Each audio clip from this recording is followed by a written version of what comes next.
Hello बाबू। आज हम लोग एक बहुत ही बेहतर चैप्टर शुरू करने वाले हैं। उस चैप्टर का नाम है एक्सेप्टेंस स्पीच। ये चैप्टर जो है क्लास 10th के इंग्लिश का प्रोज सेक्शन से चैप्टर नंबर 5 है और ये हमारे सीक्वेंस में 5वें नंबर पे भी आता है। चैप्टर के हिसाब से अगर देखा जाए तो वेटेज भी बहुत अच्छा है और इससे ऑब्जेक्टिव क्वेश्चंस भी काफ़ी पूछे जाते हैं। बट ये सिर्फ इंग्लिश नहीं है, यहाँ पर जनरल नॉलेज भी है और साथ ही बहुत सारी ऐसी ज्ञानवर्धक चीज़ें भी मिलेंगी इस चैप्टर के दौरान। जैसा कि हम लोग अपने सीक्वेंस में भी देख सकते हैं कि सभी कहानियों के साथ एक बहुत इंपॉर्टेंट मैसेज छुपा हुआ है हर एक कहानी में। पहला चैप्टर के बाद जो दूसरा चैप्टर हम लोग पढ़ते हैं, पहला चैप्टर में क्या था? फास्ट लिविंग, जो जो जिंदगी जो है ना वो तेज भागदौड़ वाली जो जिंदगी है उसमें क्या चीज़ें पीछे छूट रही हैं उसके बारे में था। दूसरा चैप्टर था me and the ecology bit. उसमें क्या बात चल रही थी, किस तरीके से हम लोग कचरा का प्रबंधन कर सकते हैं, अपने इकोलॉजी को ठीक रख सकते हैं। तीसरा चैप्टर जो हम लोग पढ़े थे गिल्लू, कि एक जानवर और इंसान के बीच में किस तरह से इमोशंस जुड़े होते हैं। चौथा चैप्टर सत्यजीत रे का what is wrong with the Indian films. उसमें हम लोग जान रहे थे, उसमें हम लोग देख रहे थे कि हमारी फिल्मों में ऐसा क्या पिटफॉल्स चल रहा है जो बड़े अंतर्राष्ट्रीय स्तर पर जिसका नहीं दिखलाया जा सकता। तो वो सत्यजीत रे के द्वारा था। और अब जो अगला चैप्टर आपका है उसका नाम है एक्सेप्टेंस स्पीच। अब ये बर्मा, म्यांमार, वहाँ की एक छोटे सा बात वहाँ का शुरू होगा। लेकिन बात छोटा ज़रूर है बाबू, लेकिन बहुत ही रिवॉल्यूशनरी बात है। शुरू करते हैं चैप्टर को। चलिए सर, तो ज़्यादा समय नहीं गुजारेंगे, शुरू करते हैं। तो लिखा गया है आंग सान सूची born on 19th of June 1945 in Rangoon. और रंगून हम इसको ब्रिटिश रंगून बोल सकते हैं क्योंकि उस समय ईस्ट इंडिया कंपनी का इस पर अधिकार था। Is a pro democracy activist, pro democracy activist, लोकतंत्र के एक्टिविस्ट रह चुकी हैं। उसको लेकर के उसके सपोर्ट में आंदोलन वगैरह करना, ये सब इनका काम रहा। And leader of the national league for democracy in Burma. Burma की जो नेशनल लीग फॉर डेमोक्रेसी नाम की जो पार्टी है, संगठन है, ये उसकी लीडर रह चुकी हैं, उसकी नेता भी रह चुकी हैं। ठीक है। She won the Rafto prize and the Sakharov prize for freedom of thought in 1990। विचारों, फ्रीडम ऑफ थाउट का मतलब सर, इसका मतलब होता है विचारों की अभिव्यक्ति की स्वतंत्रता, और जिसके लिए उनको 1990 में सखाराव प्राइज और राफ्टो प्राइज भी मिल चुका है। And the Nobel peace prize in 1991 और नोबेल शांति पुरस्कार भी उनको 1991 में मिला है। ठीक है, बात जनरल नॉलेज आपको मिल चुका है। इसको याद रखिएगा बाबू कि इनको राफ्टो और सखाराव पुरस्कार किस चीज के लिए मिला था, फ्रीडम ऑफ थाउट 1990, और नोबेल पीस प्राइज इनको मिला है 1991 में।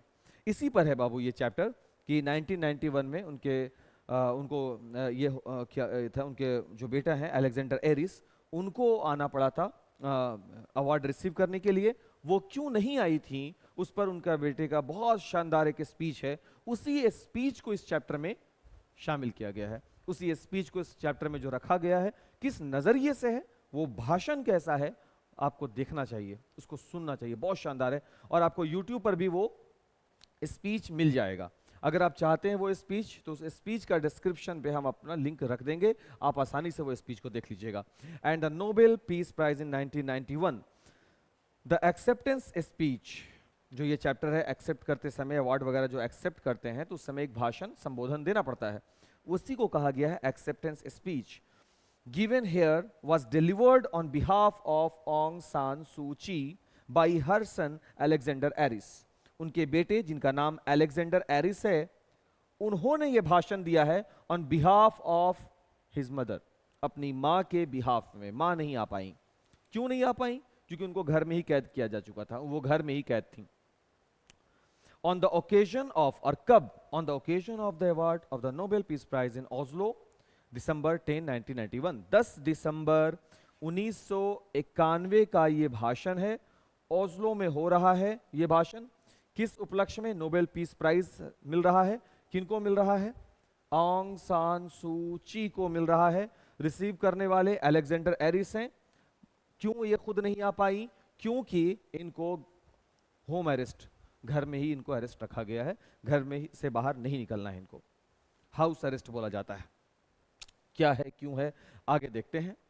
और स्पीच देखो कैसे शुरू होता है बाबू। योर मैजेस्टीज, जैसे हम लोग बोलने का अपना अपना तरीका होता है, कुछ लोग बोलते हैं ऐसे, reverend chief guest, honourable principal, all the audience and my best wishes to my brothers and sisters. Speech देते हैं ना इस तरीके से, उसी तरीके का अपना यूज किया गया। जैसे कुछ लोग बोलते हैं रेस्पेक्टेड, तो कुछ लोग बोलते हैं रेवरेंड, तो बोलते हैं reverend chief guest, honourable principal, all the audience and my best wishes to my brothers and sisters. School में ऐसे बोल सकते हैं। यहाँ पर जब ये अवार्ड रिसीव हो रहा है तो यहाँ क्या लिखा गया, your majesties, your excellencies, ladies and gentleman.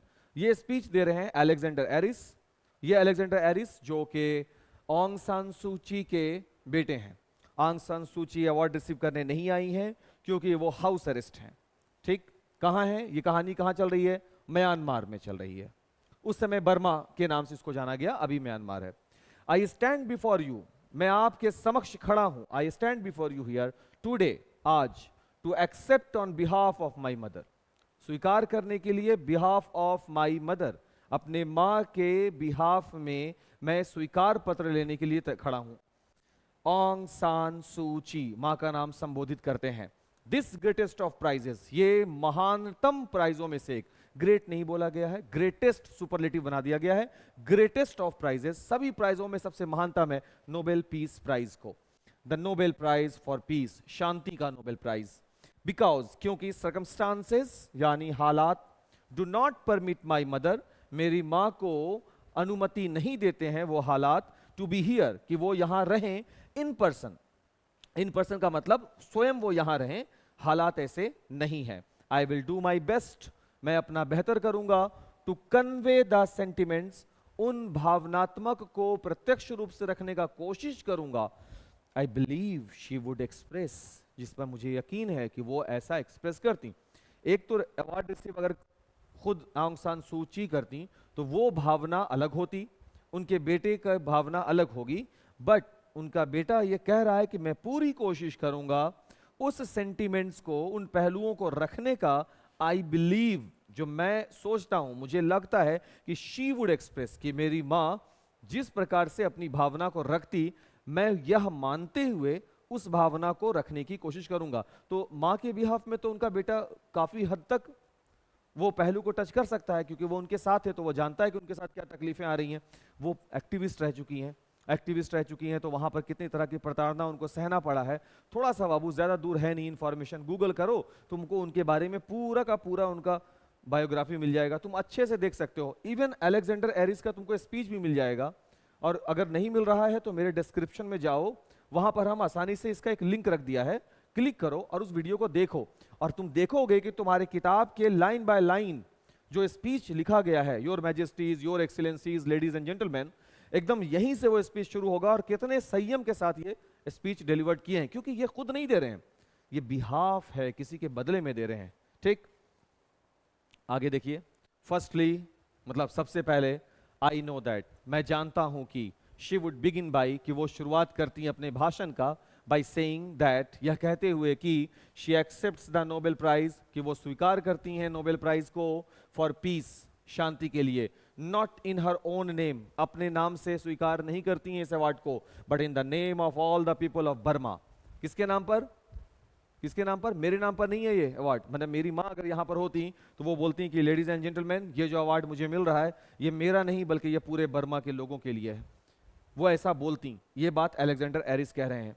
But in the name of all the people of Burma, she would say that, वो कहती this prize belongs not to her, कि ये अवार्ड उनका नहीं है, उनसे जुड़ा हुआ नहीं है, but to all those men, उन सभी पुरुषों से, विमेन, सभी औरतों से, महिलाओं से, एंड चिल्ड्रेन, सभी बच्चों से, who even as I speak, वो जैसा कि मैं अभी बोल रहा हूं, कंटिन्यू टू सैक्रिफाइस, जब अभी मैं बोल रहा हूं शायद इस समय भी वो उनका वो सैक्रिफाइस दे रहे हो, दे आर वेल बीइंग, जो त्याग कर रहे हैं, सैक्रिफाइस दे रहे हैं अपने वेल बीइंग का, यानी एक अच्छे लाइफ का जो चल रहा है, दे आर फ्रीडम, अपनी स्वतंत्रता का बलिदान दे रहे हैं, and their lives in pursuit of A, pursuit का मतलब होता है खोज, इन pursuit of a democratic Burma. जो लोग, जो औरतें, जो पुरुष और जो बच्चे, जो जैसा कि अभी मैं आपसे कह रहा हूं, कंटिन्यू, लगातार बलिदान दे रहे हैं अपने वेल बीइंग का, एक अच्छा लाइफ चल रहा है, वो त्याग रहे हैं कि नहीं भाई, हमको डेमोक्रेटिक बर्मा चाहिए। उस डेमोक्रेटिक बर्मा को प्राप्त करने के लिए वो लोग बलिदान दे रहे हैं अपने सुख का, अपने लग्जरियस का, their freedom and their lives in pursuit of, किसके खोज में? In pursuit of democratic Burma, लोकतांत्रिक बर्मा के खोज में। There is the prize and theirs, is the prize, and theirs will be the eventual victory in Burma's long struggle for peace, freedom and democracy.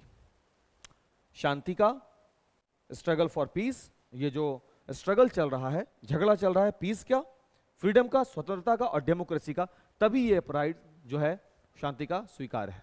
तभी speaking as हर सन, उनके बेटे के रूप में जो मैं बोल रहा हूं, हालांकि आई वुड एड दैट कि मैं ये बात जोड़ना चाहूंगा कि आई पर्सनली बिलीव कि मैं एज ए पर्सन, मैं अपनी माँ के बिहाफ में नहीं बोल रहा, मैं अपने बारे में बोल रहा हूं कि मैं भी आई personally believe that by her own dedication, कि उनका अपना समर्पण है, एंड पर्सनल सेक्रीफाइस, और उनका अपना पर्सनल निजी बलिदान है, sacrifice, she has come to be a worthy symbol, कि वो एक लायक सूचक बनी है, वर्दी सिंबल बनी है, through whom, जिसके द्वारा the plight of all the people of Burma, Burma के सभी लोगों के हालात may be recognized, आज पहचाना गया है. किनके द्वारा?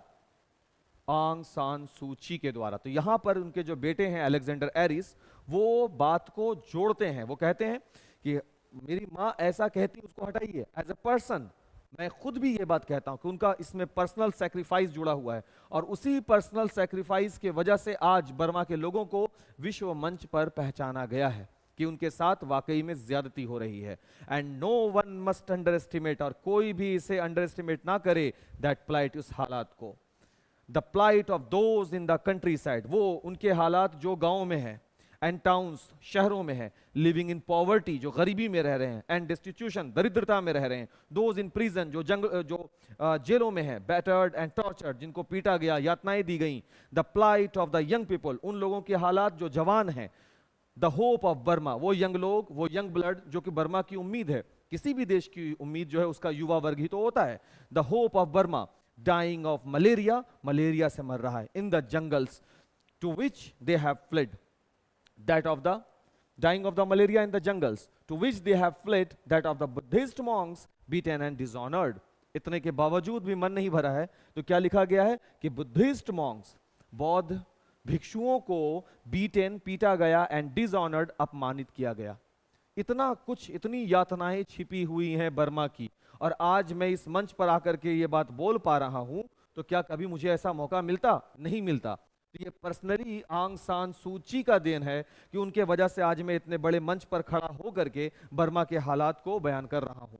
तो बर्मा को रिकॉग्नाइजेशन किसके वजह से मिला? इसलिए बोले ना कि रिकॉग्नाइज किया गया किसके वजह से? Speaking as a son, however I would add, देखो यहां लिखा गया, that I personally believe that by her own dedication, इनका अपना डेडिकेशन है, समर्पण है, and personal sacrifice, she has come to be a worthy, लायक, वर्दी सिंबल, थ्रू whom, जिसके द्वारा the plight of all the people of Burma, हालात सभी बर्मा के लोगों का, में बी रिकॉग्नाइज, पहचाना जा सकता है, उनके द्वारा ये हो पाया.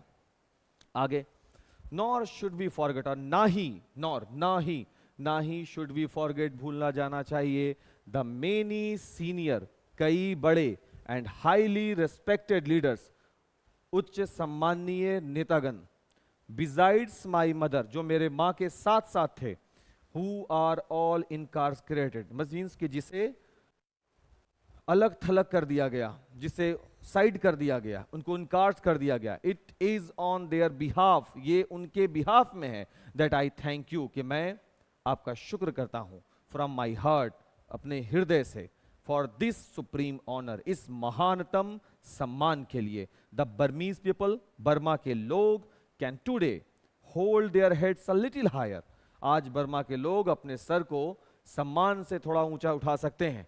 इन the knowledge that in this far distant land their suffering has been heard and heeded, कि उनका जो ये यातनाएं हैं, वो जो सफर कर रहे थे, जिन परेशानियों से वो गुजर रहे थे, आज उसे सुना गया है, हर्ड एंड हीडेड.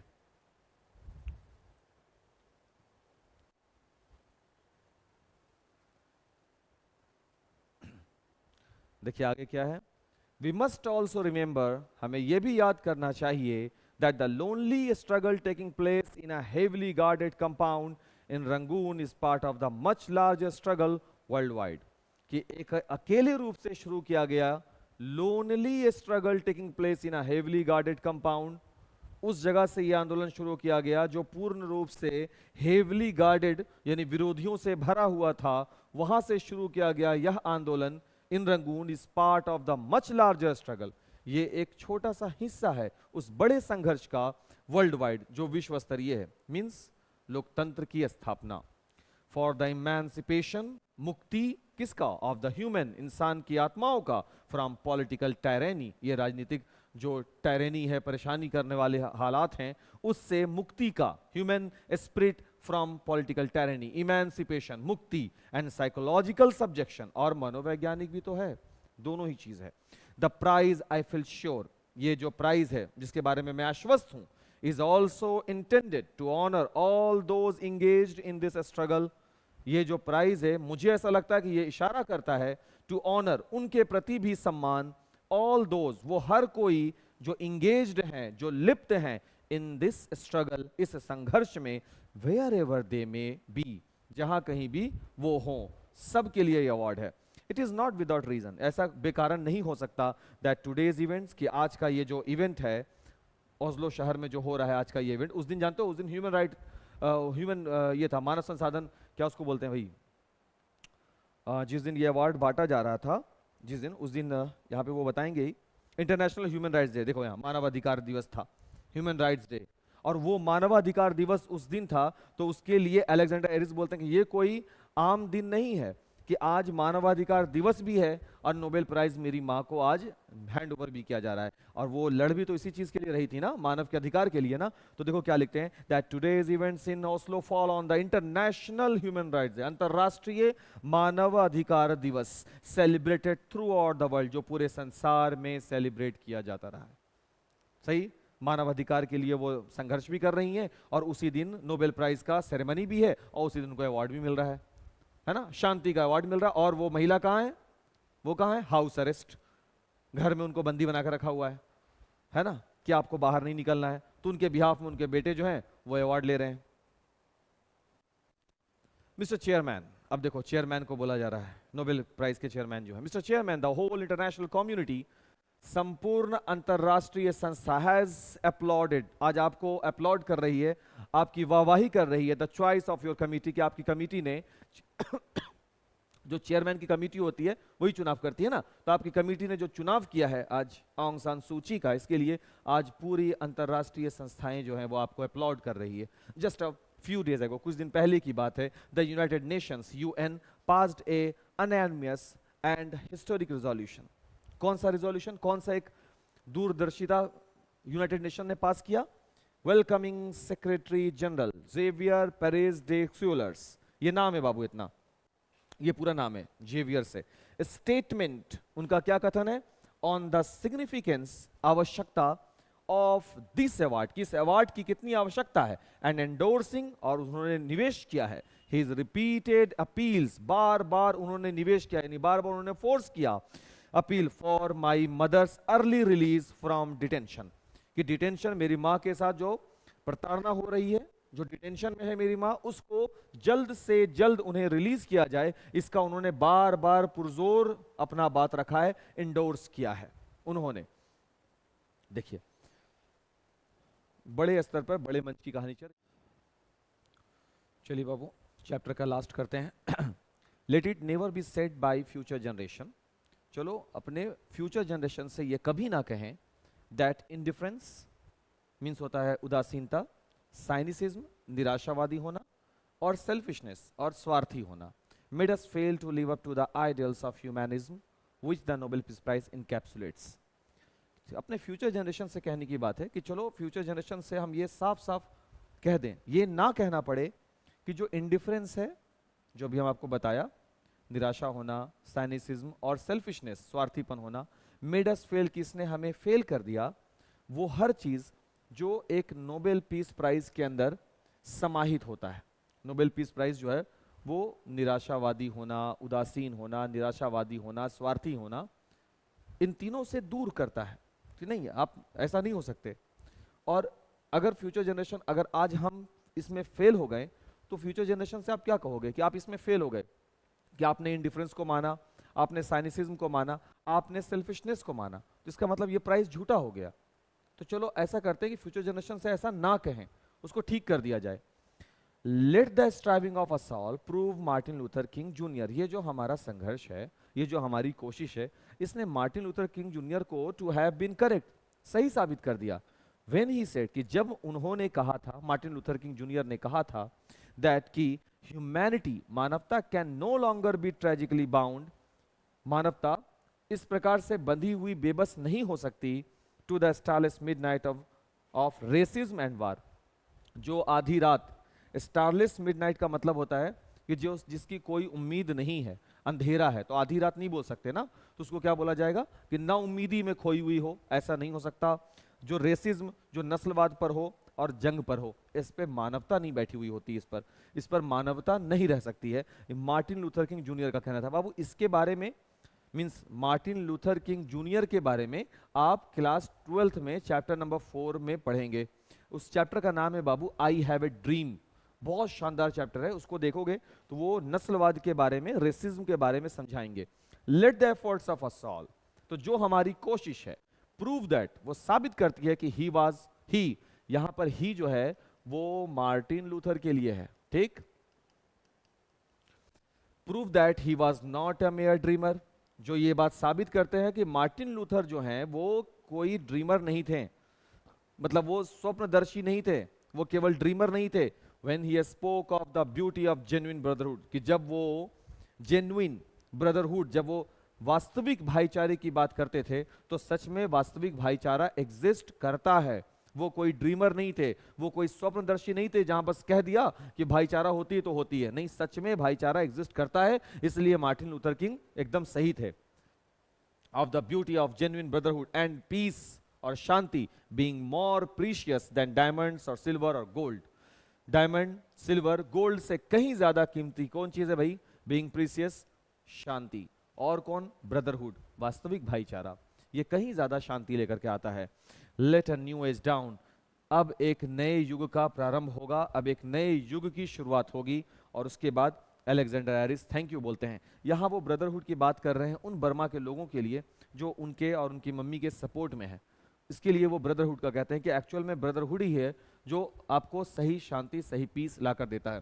तो ये जो नोबेल पीस प्राइज मिल रहा है ना, वो एक्चुअल में उसी ब्रदरहुड के लिए है। और ब्रदरहुड के बारे में सबसे पहले भाषण जो दिया, जिनका बहुत ज़्यादा पॉपुलैरिटी है इन सब चीज़ों में, वो है आई हैव ए ड्रीम। जहाँ पर ब्रदरहुड के बारे में वो क्या बोलते हैं कि जो ब्लैक लोग हैं और जो व्हाइट लोग हैं, यानी गोरे और काले के बीच के भेदभाव कोई के लिए बोलते हैं कि ऐसा ना हो। जब वो स्पीच दे रहे थे तो उनके स्पीच में गोरे लोग भी आए हुए थे और वो भाषण दे रहे थे काले लोगों के लिए कि इन लोगों के साथ बहुत यातनाएं हो रही हैं। तो जो गोरे लोग आए हुए थे उनका स्पीच सुनने के लिए, तो इसी बात से हम लोग अंदाजा लगा सकते हैं कि मार्टिन लूथर किंग के जूनियर का कितना बड़ा कद रहा होगा। समझ रहे हो ना कि वो लोग, व्हाइट लोग भी उनके साथ सहमत थे कि वाकई में काले लोगों के साथ अत्याचार हो रहा है। उसको रेसिज्म बोला जाता है बाबू। इसीलिए यहाँ पर अलेक्जेंडर एरिस जो है वो मार्टिन लूथर किंग जूनियर की बात को लाते हैं और उनको ट्रू भी साबित करते हैं। ठीक है, तो चैप्टर तो क्लोज हो गया बाबू। अब हम लोग शुरू करते हैं इसका ऑब्जेक्टिव और देखते हैं कि ऑब्जेक्टिव हम लोगों के लिए क्या क्या लेकर के आया है। टू विच कंट्री डज आंग सान सू की बिलोंग, सूची बिलोंग, किस कंट्री से बिलोंग करती हैं? ये तो कंट्री का नाम था म्यांमार। नेक्स्ट, व्हेन वाज आंग सान सूची बॉर्न, जन्म कब हुआ था? 19 जून 1945 ब्रिटिश रंगून में, जो कि बर्मा बना, मतलब कि म्यांमार के नाम से आप जानते हो। The beauty of genuine brotherhood and peace is more, खाली स्थान है, डायमंड, सिल्वर और गोल्ड। किसकी तुलना में? ब्यूटी ऑफ जेन्युइन ब्रदरहुड किस में छुपा हुआ है बाबू? एंड ये तो लगता है कि क्वेश्चन में fill in the blanks, the beauty of genuine brotherhood, क्योंकि देखिए ये लाइन अभी जस्ट चैप्टर में आया था बाबू। ये देखिए, the beauty of genuine brotherhood and peace being more precious than diamond और सिल्वर और गोल्ड, है ना। तो यहां पर क्वेश्चन जो है ना प्रीशियस वर्ड के लिए होगा, तो यहां पर क्वेश्चन जो है मिस हो गया है, यहां पर फिल इन द ब्लैंक्स, इसलिए ऐसा हुआ। Alexander Aris said that his mother accepted the prize in the name of the Burma and not herself. Monks, politicians, ministers and people. Alexander Aris said that his mother accepted the prize in the name of the people of Burma. People होगा बाबू, name of किसके नाम पर? People of Burma, है ना, and not herself, अपने नाम पर वो रिसीव नहीं की थी, वो पीपल ऑफ बर्मा के नाम पर रिसीव की थी। Alexander Harris felt that Nobel Peace Prize given to Aung San Suu Kyi would help the Burmese people to, किस चीज के लिए? To hang their heads a little higher, to hold ना, अपने सर को थोड़ा सा ऊपर उठाने का, तो hold their heads a little higher, तो B हो गया इसका। Aung San Suu Kyi fought for the human spirit, human spirit, किस चीज के लिए वो झगड़ा की थी? आंग सान सू की फाउट की थी, संघर्ष की थी। इमेंसिपेशन, मुक्ति के लिए। सप्रेशन, पार्टिसिपेशन या सेपरेशन? नहीं सर, इमेंसिपेशन, मुक्ति के लिए वो लड़ी थी। Who received the Nobel peace prize on behalf of Aung San सू की? कौन रिसीव किया था? उनके बेटा, जिनका नाम था अलेक्जेंडर हैरिस, हर सन, उनका बेटा। According to Martin Luther King junior, humanity can't be bound, मानवता को नहीं बांधा जा सकता रेसिज्म से, वार से, इन सब चीजों से मानवता को नहीं बांधा जा सकता। According to Alexander Harris, Nobel peace prize is all about the ideals of peace, ये शांति पर डिपेंड करता है ना। आंग सान सू चीज स्ट्रगल वाज फॉर, किस चीज के लिए वो स्ट्रगल था? एक डेमोक्रेटिक बर्मा के लिए, तो एक डेमोक्रेटिक बर्मा के लिए। Humanity can no longer be tragically bound to the starless midnight of racism and war was said by, किसके द्वारा कहा गया था? मार्टिन लूथर किंग के द्वारा कहा गया था। यहाँ पे नंबर आगे पीछे है बाबू। As per the acceptance speech, the beauty of genuine brotherhood, किसमें छुपा हुआ है? डायमंड्स में, गोल्ड में, सिल्वर में, ऑल ऑफ द अबव में नहीं। As per the acceptance speech the beauty of genuine brotherhood, यहाँ पर क्वेश्चन जो है, देखो किताब से क्वेश्चन बनाया गया है और किताब में बहुत ज्यादा मिसप्रिंट है बाबू, यहाँ पर से भी। Acceptance speech was delivered on December 10, 1991 में ना, ये स्पीच जो डिलीवर्ड किया गया है, हम आपको बताते हैं कब डिलीवर्ड किया गया है। हाँ, ये देखिए ओस्लो में, यहाँ लिखा हुआ है कि son Alexander Harris on the occasion of the award of the Nobel peace prize in Oslo December 10, 1991। तो ये 1991 में डिलीवर्ड किया गया है, ठीक है स्पीच, ध्यान रखेंगे बाबू। कहाँ पर है भाई? यहाँ है सर, यहाँ हो गया, ये हो गया, यहाँ है, ठीक। तो 1991 इसका आंसर हो जाएगा। नेक्स्ट स्लाइड में जाइए sir. According to the essay के अनुसार acceptance speech, what is Burma's long struggle for? तो बर्मा किसके लिए स्ट्रगल कर रहा था लंबा? For peace, freedom and democracy, शांति के लिए, स्वतंत्रता के लिए और लोकतंत्र के लिए, ठीक है। और बस इतना ही क्वेश्चन है। ये इंपॉर्टेंट क्वेश्चंस का हम लिस्ट लेकर के आए हैं, उसके लिए तो बाकी ऑब्जेक्टिव्स तो आपको मालूम ही होगा। एक ही क्वेश्चन को 3 तरह से पूछता है कि ये अवार्ड किसको दिया गया, अवार्ड कब दिया गया, अवार्ड कौन रिसीव किया, तो अलेक्जेंडर हैरिस बोलेगा, अलेक्जेंडर हैरिस कौन था, तो उनका बेटा था। तो इस तरह से सवाल घुमा करके बार बार ऑब्जेक्टिव्स रखते हैं।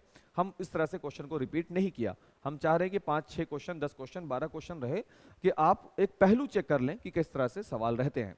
उम्मीद करते हैं कि वीडियो आपको अच्छा लगा होगा, तो कमेंट जरूर कीजिएगा और आपको नेक्स्ट वीडियो आपके कमेंट के बेस पे ही मिलेगा, ठीक है। तब तक के लिए थैंक्स फॉर वॉचिंग।